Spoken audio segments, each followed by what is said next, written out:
Hi all, welcome to sassy Sangeetha vlog. இன்னைக்கு நம்ம ஒரு ஃப்ரெஷ்ஷான ஒரு சீரீஸ் ஸ்டார்ட் பண்ண போகிறோம். அது என்ன சீரீஸ்னா பிக் பாஸ் சீசன் 9 இன்னைக்கு தான் லான்ச் ஆகிருக்கு. செம்ம ஃபேண்டாஸ்டிக்காக லான்ச் ஆகிருக்கு. அதை பற்றி தான் இனிமே வர 100 நாட்களும் நாம் ரிவ்யூ பண்ண போகிறோம். லிட்டரலி ரோஸ்ட் பண்ண போறோம். அப்படியே மேட்ருக்குள்ளே போயிடலாம். ஃபஸ்ட்டு நம்ம தலைவர் என்ட்ரி தான். ஃபஸ்ட்டு வந்தோடனே விஜய் சேதுபதி வந்தார். ஐயோ ஒரு ட்ரெஸ் எப்படி இருந்துச்சு, பயங்கரமாக இருந்துச்சு, செம்மையாக இருந்தது. புது ஹேர் ஸ்டைலு, புது ட்ரெஸ்ஸு, வேறு லெவலில் இருந்துச்சு. அதுக்கப்புறம் ஒரு வீட்டுக்குள்ளே போனார். வீடு தாறுமாறாக இருந்துச்சு. எனக்கு என்னமோ இது வந்து ஒரு எஜிப்ட் தீம் மாதிரி இருந்துச்சு. ஆக்சுவலாக ரொம்ப சூப்பராக இருந்தது. ஆக்சுவலாக அதில் என்னமோ வந்து நம்ம கிச்சனை தூக்கி நடுவில் போட்டிருக்கானுங்க. ஸோ இனிமேல் இருட்டு கடை பிரியாணிலாம் நடக்காதுன்னு நினைக்கிறேன். நடக்காது தான், பார்க்கலாம். யாரு நம்ம எல்லாருக்குமே தெரியுமே.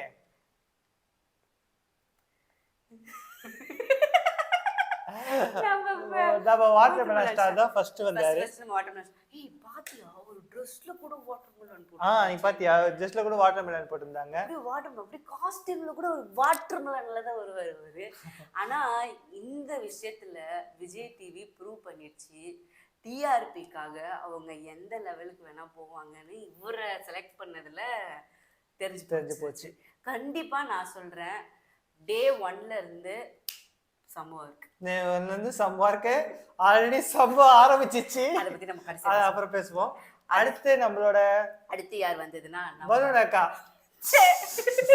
நம்ம அரோரா சின்ரா அவங்க வந்திருக்காங்க. ஓகே, இவங்க பத்தி எனக்கு இவங்க மேல அந்த அளவுக்கு பெருசா இவங்க பெர்ஃபார்ம் பண்ணுவாங்கன்ற மாதிரி எனக்கு இல்ல. எனக்கு என்னமோ ரியாவோட ஃப்ரெண்டு, சோ இன்புட் நிறைய இருந்திருக்கும். சோ மேபி நம்ம we can expect more. அப்படியே ஆமா, பசங்களுக்கு நிறைய எக்ஸ்பெக்டேஷன் இருக்கும். பசங்களுக்கு என்ன, அவங்க சப்ஸ்கிரைபர்லாம் இதுக்கப்புறம் என்னங்க ஆவாங்க தெரியலங்க. இல்ல ஆல்ரெடி போட்டு வச்சிட்டு இருப்பாங்க. ஓ கண்டினியூஸா வீடியோ வர மாதிரி. இதுக்கு அடுத்து வந்தது வந்து எஃப்ஜே வந்து ஒரு பீட் பாக்ஸரா. ஆமா, பீட் பாக்ஸர். மேபி இனிமே இந்த பிக் பாஸ்லயும் ஒரு நல்ல ஒரு என்டர்டைன்மெண்ட்டுக்கு பஞ்சம் இருக்காதுன்னு நினைக்கிறேன். ஒரு பீட் பாக்ஸிங் ஆல்ரெடி ஒரு ட்ரம்ஸ்டர் மாதிரி ஒரு பீட் பாக்ஸர் உள்ள வந்துட்டாரு. இதுக்கப்புறம் யாரா பாட்டு பாடுறவங்க இல்ல டிராமா நடிக்கிறவங்க வராங்களான்னு பார்க்கலாம். அடுத்து வந்தது நம்ம விஜய் பார்வதி அக்கா தான். ஐயோ, அக்காவை பத்தி சொல்லவே தேவையில்ல. நம்ம நிறைய ரியாலிட்டி ஷோல பாத்துருக்கோம் அக்காவை பத்தி. கண்டிப்பா பஞ்சாயத்து கன்ஃபார்ம். எனக்கு பார்வதி மேல 100% நம்பிக்கை இருக்கு. நீங்க கண்டென்ட் குடுப்பீங்க, கண்டென்ட் வரும் அவங்க கிட்ட இருந்து, நான் நம்புறேன். பஞ்சமே இல்ல.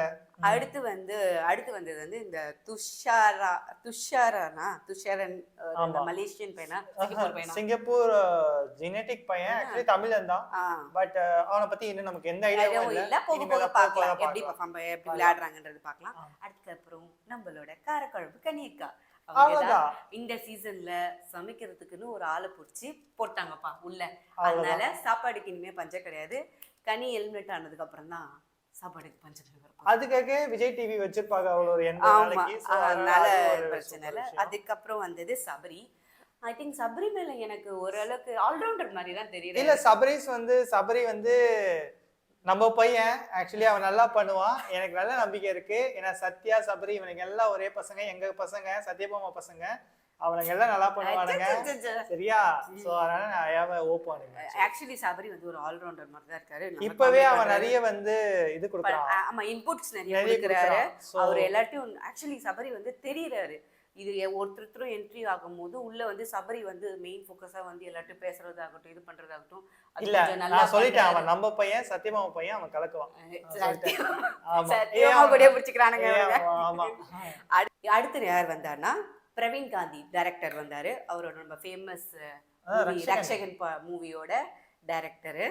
அதனால அவர் பத்தி எனக்கு அந்த அளவுக்கு தெரியல. அவர்கிட்டயுமே நிறைய கண்டென்ட் இருக்கு. கிளாரிட்டியா பேசுறாரு. ஆமா, இது வரைக்கும் பேசினதுலயே கொஞ்சம் கிளாரிட்டியா பேசுறாரு. பார்க்கலாம் எந்த அளவுக்கு பெர்ஃபார்ம் பண்றாரு, எந்த அளவுக்கு என்டர்டெயின் பண்றாரு, எந்த அளவுக்கு போகுதுன்றது பார்க்கலாம். இதே மாதிரி பாத்தீங்கன்னா ஒரு ஓல்டு கேட்டகரியில ஒரு 2-3 பேர் வச்சுக்கிறாங்க. மேபி சீக்கிரம் வெளியாடப்படுறதுக்கான ஒரு வாய்ப்பா கூட இருக்கலாம். அப்படி பண்ணிக்கிறாங்க. அடுத்து வந்தது கெமி வந்து she's a tom boy. ஆமா, கெமி வந்து ஒரு tom boy. So I am expecting ஒரு நல்ல பிசிக்கல் கேமுக்கும் ஒரு mental game she's very strong. ஆமா, அதே மாதிரி ஒரு ஜாலி டைப் அவ. சோ அதனால நல்லா அவகிட்ட இருக்கும். இருந்து நான் எல்லாமே எக்ஸ்பெக்ட் பண்றேன். அதனால சூப்பர்.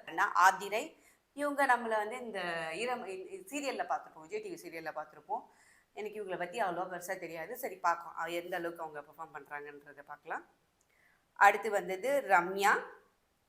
இவங்க தான் அந்த டான்ஸ் பண்ணுவாங்க இல்லையா, அந்த திருவிழாலாம் டான்ஸ். ஆமா ஆமா, ஆடலும் பாடலும் நிகழ்ச்சியில டான்ஸ் பார்த்திருப்போம். பண்றவங்க. அவங்கதான். அதனால நான் அந்த அவங்கள பத்தி நமக்கு தெரியல. Ramya Joe actually. அதனால பார்க்கலாம் என்ன நடக்குதுன்னு நடக்குதுன்னு இப்போ பார்க்கலாம். இப்போ வரைக்கும் ரொம்ப இம்ப்ரெசிவான கண்டஸ்ட்னா அடுத்து வந்தது வந்து நம்ம தானா வினோத். பாடிக்கிட்டே வந்து செம்மையா பாடினாரு. செம்ம வைப் இருக்கு, பயமும் இருக்கு, என்டர்டெயின்மென்ட்க்கு பஞ்சமே இல்ல. செம்மையா பாடுவாருன்னு நினைக்கிறேன். இவரும் ஒரு நல்ல பாட்டு பாடிக்கிட்டே என்ஜாய் பண்ணி மத்த முன்னாடி வந்த டீமோட இவர் நல்லா பாடுவாருன்னு நினைக்கிறேன். கானாபாலாலாம் அமைதியா இருந்துட்டாரு. இவர் அப்படி இருக்க மாட்டாரு, இப்பயே ஸ்டார்ட் பண்ணிட்டாரு. எனக்கு நல்ல நம்பிக்கை. வந்ததுன்னா வியானா. ஐயோ இந்த பொண்ணு பத்தி நான் என்ன சொல்றது, கியூட்டா பண்றது எல்லாமே கிரிஞ்சா பண்றீங்க. செம்ம கிரிஞ்சா இருக்கு அந்த பொண்ணு பண்றது. அங்க போணுமா, எங்க போணும், எங்க அங்க அம்மா நீங்க அந்த ஒண்ணுமே இல்ல, விஜய் சேதுபதி சாரே ஃபுல் அப்படியே ஊதிட்டாரு. என்னால முடியலமா இந்த பொண்ணு கூட அப்படின்ற அளவுக்கு டயர்ட் ஆயிட்டாரு அவரு. அவரு அங்க டேபிள் இருக்கு பாருமா, அந்த டேபிளுக்கு போனா எங்க இருக்கு டேபிள், தோதான் இருக்கு. எந்த டேபிள், எங்க நிக்கணும், அங்கயா, ஓகே அப்படின்னு. கடவுளே, உங்களுக்கு என்கிட்ட ஏதாவது கொஸ்டின் இருக்கா? கொஸ்டின் எல்லாம் இல்ல, நீங்க கியூட்டா இருக்கீங்க. இது கொஸ்டினே இல்ல.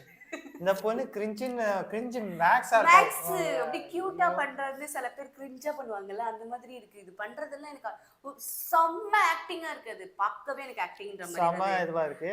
விஜய் சேதுபதி இந்த பொண்ணை அமைச்சிட்டு கொஞ்ச நேரம் கழிச்சு அவரே டென்ஷன் ஆகி எங்க நான் ஒரு பிரேக் எடுத்துட்டு வந்துடுறேங்க, அந்த மாதிரி நிலைமையில அவர் ஆயிட்டாரு. அதனால எனக்கு ஒரு பெரிய ஒரு கிரிஞ்ச் மேக்ஸ் வந்து இவங்க தான். ஆமா, கியூட்ன்ற பேர்ல ஒன்று பண்ண போறாங்க. அதுக்கப்புறம் பிரவீன்ராஜ் பத்தி சொல்லணும்னா அவன் ஒரு போல்டான பையன் தான். அதனால அவன் கிட்ட இருந்து நான் நிறைய ஒரு ஸ்ட்ராங்கான கேம் எக்ஸ்பெக்ட் பண்றேன். அதனால பார்க்கலாம். அதுக்கப்புறம் நம்ம நெக்ஸ்ட் வந்தது வந்து சுபிக்ஷா குமார்.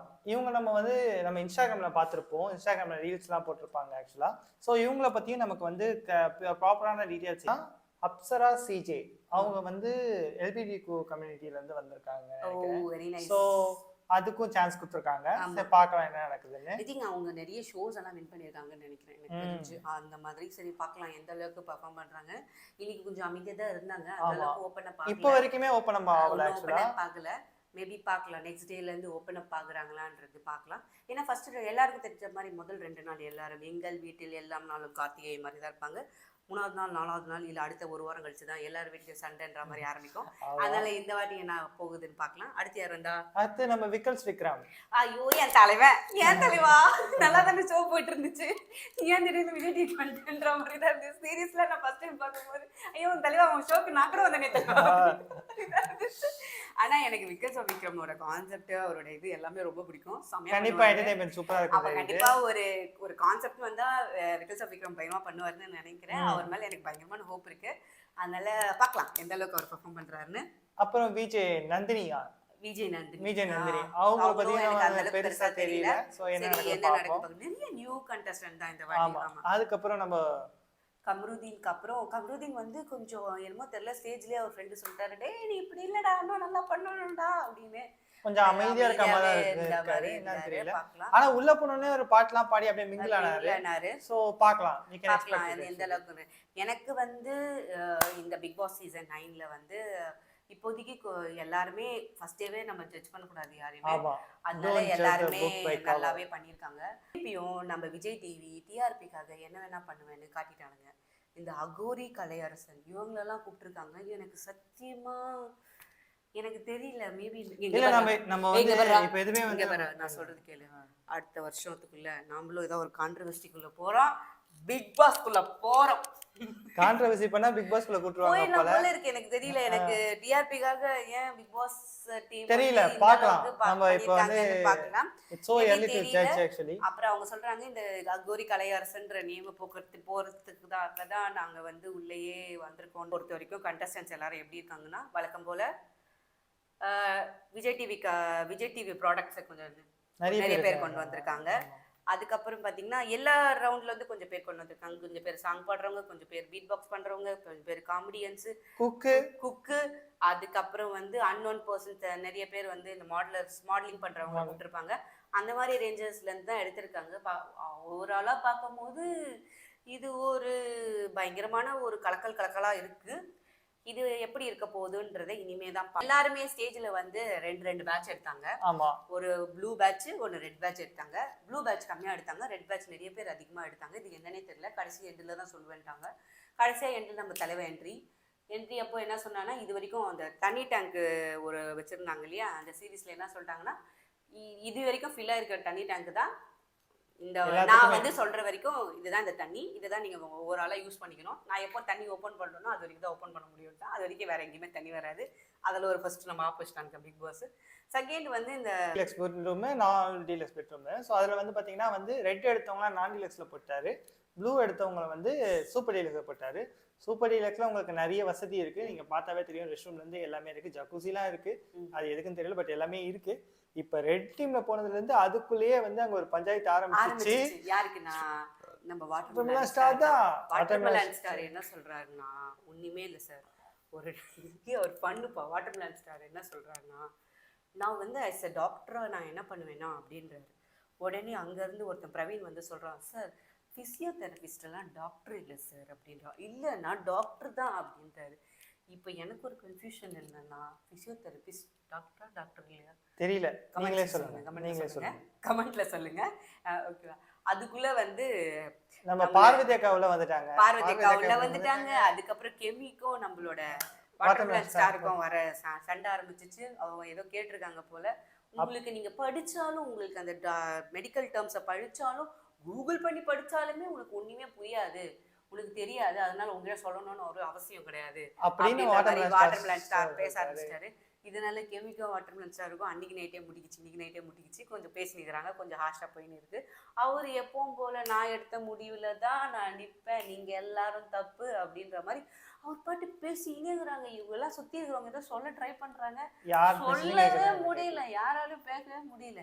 இதுல வேற அவரு அந்த டைரக்டர் இருக்காருல்ல, அவர்கிட்ட போய், சார் இவங்க வந்தவங்க இல்லைங்க சார், இவங்களாம் ஆல்ரெடி செலிபிரிட்டி சார், இவங்கெல்லாம் பார்த்தீங்கன்னா ஆல்ரெடி வந்து இந்த விஜய் டிவியில் இருந்தவங்க எல்லாரும் பெரிய பெரிய செலிபிரிட்டி சார். நான்லாம் பார்த்தீங்கன்னு வச்சுக்கோங்க, லாஸ்ட் ஒன் இயர்ல ஃபேமஸ் ஆனவங்க சார். எல்லாமே ஸ்கில் தான், நான் ப்ரொஃபஷனல் வேற, ஸ்கில் வேற. நான் வந்து பேசிக்கலி பார்த்தீங்கன்னா ஒரு டாக்டர் சார். அவனும் என்னோட பெஸ்ட் என்ன தெரியுமா சார், என்னோட ஆக்டிங் ஸ்கில் தான். அந்த டைரக்டரோட எக்ஸ்பிரஷன் பார்க்கணுமே, குட் நான் கிளம்புறேன்னு ஓடி போயிட்டாரு. அவர் விக்டரியா அவாய்ட் பண்ணிட்டு போயிட்டாரு. ஸோ பிக் பாஸ்ல கண்டென்ட்டுக்கு பஞ்சமே இல்லை. இதுதான் இந்த டே ஒன்னோட சுருக்கம். இதோட நெக்ஸ்ட் வீடியோ நாளைக்கு மார்னிங், நாளைக்கு எபிசோட பார்த்துட்டு நெக்ஸ்ட் வீடியோ அடுத்த நாள் மார்னிங் உங்களுக்கு அப்டேட் பண்ணுறோம். இந்த வீடியோ பிடிச்சிருந்துச்சுன்னா லைக் பண்ணுங்கள், ஷேர் பண்ணுங்கள், கமெண்ட் பண்ணுங்கள். இதே மாதிரி குட்டியான ஒரு ரோஸ்டோடோ இன்னைக்கு என்ன நடந்துச்சு பிக் பாஸ்லன்றது ஒரு சின்ன ஷார்ட் ரீகேப்போடவும் நம்ம நெக்ஸ்ட் வீடியோவில் பார்ப்போம். பாய்.